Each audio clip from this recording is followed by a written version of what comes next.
Hey guys, welcome back to my channel. বন্ধুরা, আমরা আমাদের ওখানে একটা জায়গা আছে চাপাতা বাগান, ওখানে ঘুরতে যাচ্ছি।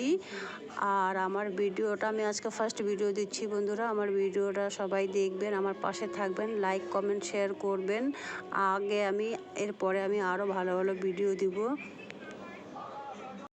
তো বন্ধুরা, আমরা এখন যাচ্ছি, কিন্তু যাওয়ার সময় রাস্তা ভুলে গেছি। এখানে একজন বসেছিল, উল্টোপাল্টা রাস্তায় চলে এসেছিলাম। এখানে একজন বসেছিল, সে বলল, রাস্তাটা আমাদেরকে বলল যে এই রাস্তা দিয়ে যাও। তারপরে আমরা সেই রাস্তা দিয়ে আবার যাওয়ার জন্য সেই রাস্তাটা দিয়ে যাচ্ছিলাম।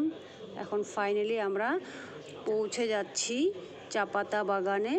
অনেকদিন আগে এসেছিলাম তো রাস্তাটা ভুলে গেছি। এখন আমরা এই যে চাপাতা বাগানের ওইখানে চলে আসছি। দেখো, তোমরা ভিউটা দেখো। এটা হচ্ছে ফুলবাড়ি ক্যানেলের যে চাপাতা বাগান আছে, ওখানে আমরা আসছি। এখানে একবার শুটিংও হয়েছিল বন্ধুরা। তো আমরা আজকে ওখানেই আসছিলাম দু একটা রিলস বানানোর জন্য। এই দেখো চাপাতা বাগানের ভিউটা দেখো। এখানে আমরা রিলস বানাচ্ছি, রিলস বানানোর জন্যই চলে আসছি। এই যে তোমাদেরকে দেখাচ্ছি চাপাতা বাগান। এখন আমরা এখান থেকে বাড়ির দিকে যাব। তো রাস্তার পাশে চাপাতা বাগানটা আছে, সেটাই তোমাদেরকে দেখাচ্ছি। এই আমরা এখন এই যে তোমাদেরকে চাপাতা বাগানটা দেখো, চারপাশে এই যে আমি তোমাদেরকে একটু দেখালাম চাপাতা বাগানের চারপাশে সবুজ। এই যে আমরা রাস্তার এখানে দাঁড়িয়ে আছি। এখন আমরা এখান থেকে আবার রিটার্ন যাচ্ছি বাড়ির দিকে। বন্ধুরা, আমার ভিডিওটা ভালো লাগলে লাইক কমেন্ট শেয়ার করে আমার পাশে থাকবেন।